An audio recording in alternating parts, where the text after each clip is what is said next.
ఈ ఉదయమున నీవు ఎవ్వరినీ కలుసుకొనక ముందు ప్రభువును కలుసుకో. నీవు ఎవ్వరినీ చూడకముందు ప్రభువును చూడు. నీవు ఎవ్వరితో మాట్లాడకముందు ప్రభువుతో మాట్లాడు. నీవు దేనిని వెదకకముందు ఆయన రాజ్యమును నీతిని వెదకు.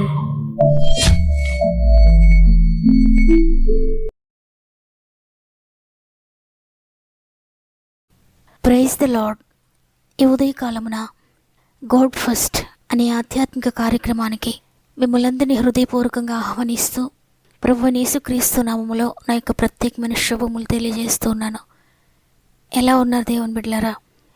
దేవుడు తన కృప చేత గతించిన వారమంతా మనతో ఉండి క్షేమం ఇచ్చి ఆరోగ్యం ఇచ్చి మరి ఒక వారంలోనికి ప్రవేశించడానికి కృప చూపించారు. మరి ఒక పునరుద్ధరణ దినమున ఆయన స్తుతించే భాగ్యం దేవుడు మనకి ఇచ్చారు. అందుని బట్టి అందరం కూడా హృదయపూర్వకంగా ప్రభువుకు కృతజ్ఞత చెల్లిందాం. హృదయపూర్వకంగా ప్రభువుకు కృతజ్ఞత చెల్లిందాం. సంవత్సరాలు గడిచిపోతూ ఉన్నాయి, నెలలు గడిచిపోతూ ఉన్నాయి, వారాలు గడిచిపోతూ ఉన్నాయి. కానీ నా జీవితం ఇలానే ఉంది.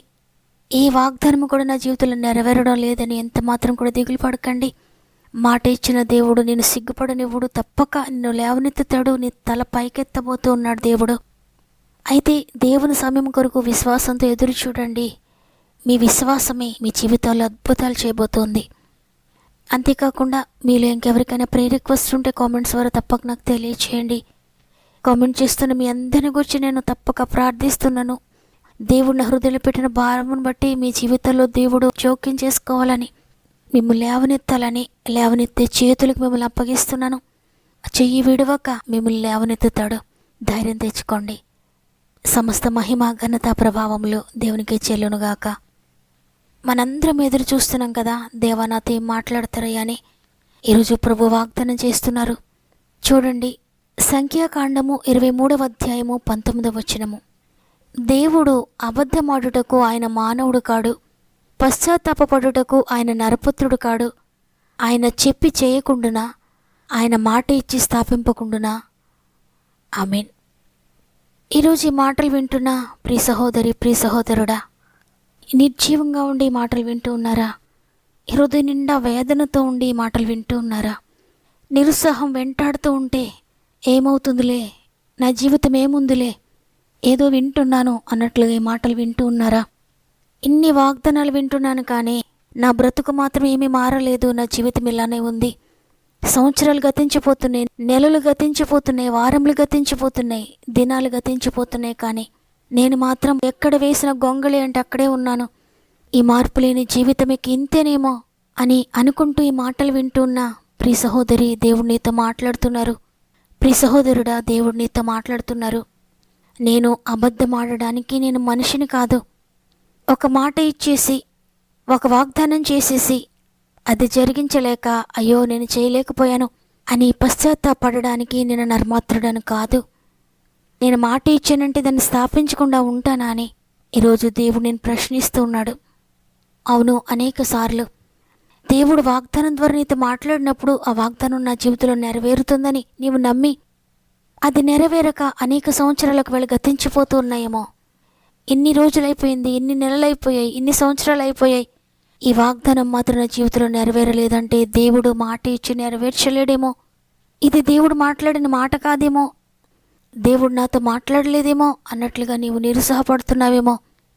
నీ జీవితంలో నీ పరిస్థితులను బట్టి నీ మనసు ఆ విధంగా చెప్తుంది.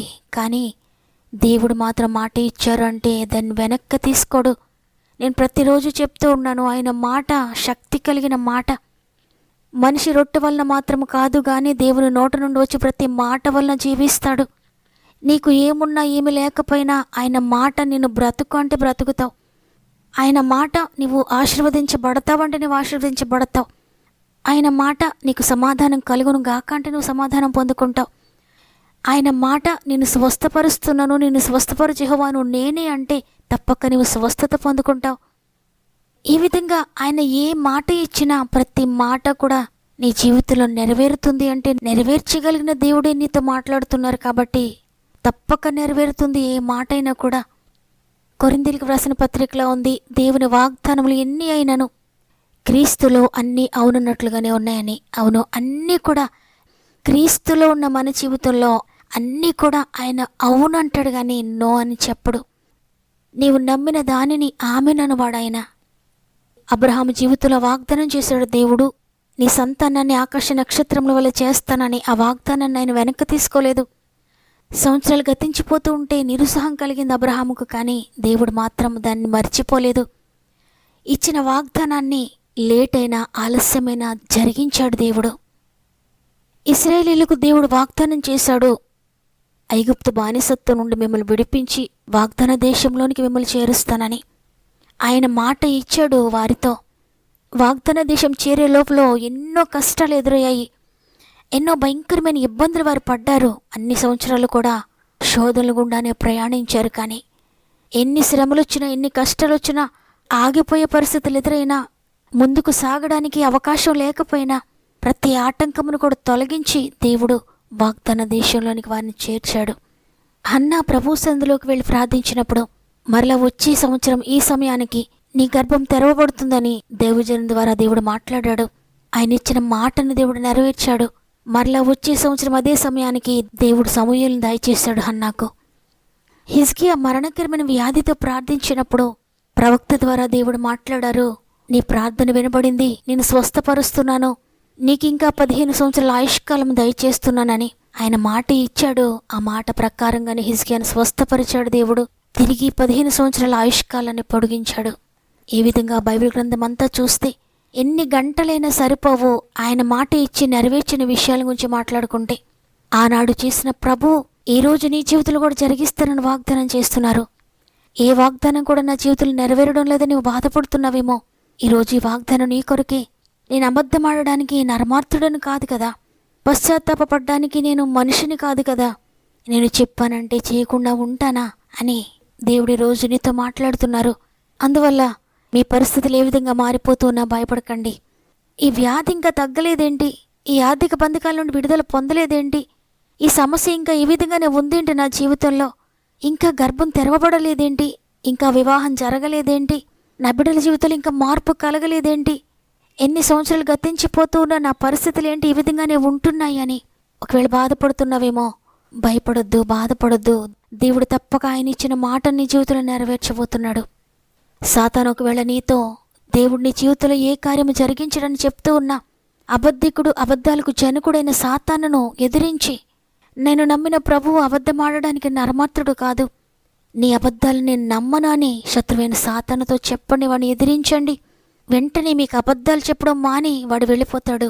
సాతాను విడిచిపెట్టగానే గొప్ప విశ్వాసము, గొప్ప నిరీక్షణ మీరు పొందుకుంటారు. మీ విశ్వాసం ద్వారా అనేక కార్యములు మీరు చూడబోతున్నారు. అయితే మీరు చేయాల్సింది ఏంటంటే, మీరు దేవుని సన్నిధికి వెళ్ళినప్పుడు, మీరు ప్రార్థించినప్పుడు, నేను నమ్మిన ప్రభువు అబద్ధమాడే దేవుడు కాదు, మాట ఇచ్చి తప్పిపోయే దేవుడు కాదు, తప్పక నా జీవితంలో నెరవేరుస్తాడనే ఒక గొప్ప విశ్వాసమును కనపరచండి.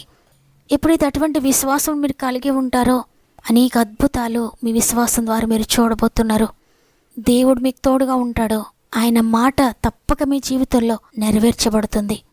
నమ్మిన వారందరూ ఒక్క నిమిషం నాతో మోకరించినట్లయితే ప్రార్థన చేద్దాం. ప్రేమగల తండ్రి, నీకు వందనాలు. మాట ఇచ్చి నెరవేర్చే దేవా, నీకు వందనాలు. తండ్రి, మీ మాట చేత మమ్మల్ని సజీవులుగా నిలువబెట్టావు. మరి ఒక దినమును, మరి ఒక వారమును చూడడానికి మాకు సహాయం చేశావు. నీకు కోట్లాది స్తుతులు తండ్రి. నీ మాటే మమ్మల్ని బ్రతికిస్తుందయ్యా. నీ మాట తీసుకొని మేము జీవిస్తున్నాం తండ్రి. నీ వాగ్దానములు ఎన్ని అయినా మా ఆత్మీయులందరి జీవితాలు మీరు నెరవేర్చండి. వారి జీవితంలో ఏ వాగ్దానములు ఇచ్చారో, ఏ మాట వారి జీవితంలో ఇచ్చారో ప్రతి మాట మీరు తప్పక నెరవేరుస్తారు తండ్రి. ఒకవేళ ఆలస్యమైన నిరీక్షణ కోల్పోకుండా, విశ్వాసాన్ని కోల్పోకుండా, సాతాను చెప్పే అబద్ధాలను నమ్మకుండా, అబద్ధికుడు, అబద్ధాలకు జనకుడైన శత్రువు మాటలు నమ్మకుండా నీ మాట మీద విశ్వాసం ఉంచడానికి ప్రతి ఒక్కరికి సహాయం చేయండి. మరి ముఖ్యంగా ఈరోజు కామెంట్స్ ద్వారా ప్రార్థన వినపం మాకు తెలియజేస్తున్న వారందరి కొరకు మేము అందరం కలిసి ప్రార్థిస్తున్నాం తండ్రి. ఆత్మీయంగా, శారీరకంగా, మానసికంగా కూడా మీరు బలపరచండి. ప్రతి కుటుంబంలో రక్షణ కార్యములు జరిగించండి. ఆర్థికంగా బలపరచండి. అప్పుబాధలను విడిపించండి. అనారోగ్య సమస్యలను విడిపించండి. కోర్టు బంధకాలను విడిపించండి తండ్రి. జైలు బంధకాలను విడిపించండి అయ్యా. కుటుంబ కలతలను విడిపించండి తండ్రి. మరి ఉద్యోగాల కొరకు ఎదురు చూస్తున్న వారి జీవితంలో అద్భుతాలు చేయండి. వివాహాల కొరకు ఎదురు చూస్తున్న వారి జీవితంలో అద్భుతం చేయండి. ట్రాన్స్ఫర్స్ కోసం ఎదురు చూస్తున్న బిడ్డలకు అద్భుతం చేయండి. ప్రమోషన్ కొరకు ఎదురు చూస్తున్న బిడ్డలకు అద్భుతం చేయండి. గృహాలు లేక దిగులుతో ఉన్న బిడ్డల జీవితంలో అద్భుతం చేసి స్వంత గృహాలు దయచేయండి. గృహాలు కట్టుకుంటున్న వారికి మీరు తోడుగా ఉండి నడిపించండి. గర్భఫలం లేక ఎంతమంది కన్నీటితో ఉన్నారు, ప్రతి గర్భమును తెరవండి పరిశుద్ధాత్ముడా. గర్భంతో ఉన్న బిడ్డలు కొన్ని చేతులు పెడుతున్నాను. 9 నెలలు మీరు తోడుగా ఉండి చక్కటి సేఫ్ డెలివరీ స్థాయి చేయండి. ఎగ్జామ్స్ రాస్తున్న బిడ్డలందరికీ తోడై ఉండండి తండ్రి. మీ జ్ఞానము జ్ఞాపక శక్తి దయచేయండి. కాంపిటేటివ్ ఎగ్జామ్స్ కొరకు ప్రిపేర్ అవుతున్న బిడ్డలకు మీరు తోడుగా ఉండి అద్భుతకరంగా రాయడానికి సహాయం చేయండి. ఎగ్జామ్స్ రాసి రిజల్ట్స్ కొరకు ఎదురు చూస్తున్న బిడ్డలకు చక్కటి రిజల్ట్స్ స్థాయి చేయండి. పొలము అమ్మాలనుకున్న వారికి, కొనాలనుకుంటున్న వారికి కూడా మీరు తోడుగా ఉండి సహాయం చేయండి. ల్యాండ్ ఇష్యూస్ నుండి విడిపించండి అయ్యా. ఈరోజు ప్రత్యేకంగా పుట్టినరోజులు, పెళ్లి రోజు జరుపుకున్న వారందరినీ చేతులు పెడుతున్నాను తండ్రి. ఈ సంవత్సరం అంతా మీరు తోడుగా ఉండండి. ఇది మనం ప్రారంభిస్తూ ఉండగా మా ఆత్మీయ కుటుంబంలో ప్రతి ఒక్కరికినైనా మీరు సహాయకుడిగా ఉండి వారు వెళ్ళే ప్రతి చోట నీ దూతలను తోడుగా ఉంచి వారి మార్గంలో మీరు తోడై ఉండి చేపట్టి నడిపిస్తారని యేసయ్య పరిశుద్ధమైన నామములో అడిగి వేడుకొంచున్నాను తండ్రి. ఆమెన్. ఈ కార్యం జరగలేదు నా జీవితంలో అని ఇన్ని సంవత్సరాలైంది కానీ నా జీవితంలో ఈ కార్యం నెరవేరలేదు, దేవుని వాగ్దానం నెరవేర్చబడలేదని నిరాశలో ఉన్న ప్రియ దేవుని బిడ్డలరా, ఈ వాగ్దానం మీ కొరకే. ఆయన మాట తప్పే దేవుడు కాదు. నిరుత్సాహపడొద్దు, తప్పక నెరవేరుస్తానని మరొకసారి దేవుడు గుర్తు చేస్తూ ఉన్నారు. నమ్మండి, రిసీవ్ చేసుకోండి. ఈ వాగ్దానం నాతో మాట్లాడిందన్న వారందరూ కూడా ఆమెను కామెంట్ చేయండి. మీ ఇష్టాన్ని తెలియజేస్తూ తప్పకుండా వాగ్దానాన్ని లైక్ చేయండి. మీకు అనుకూలమైతే మీకు తెలిసిన వారందరికీ షేర్ చేయండి. దేవుడు తప్పక మిమ్మల్ని దీవిస్తాడు. దేవుని చిత్తమైతే తిరిగి రేపు కలుద్దాం. అంతవరకు ప్రభు మీకు, మీ కుటుంబాలకు తోడేండి నడిపించునుగాక. God bless you.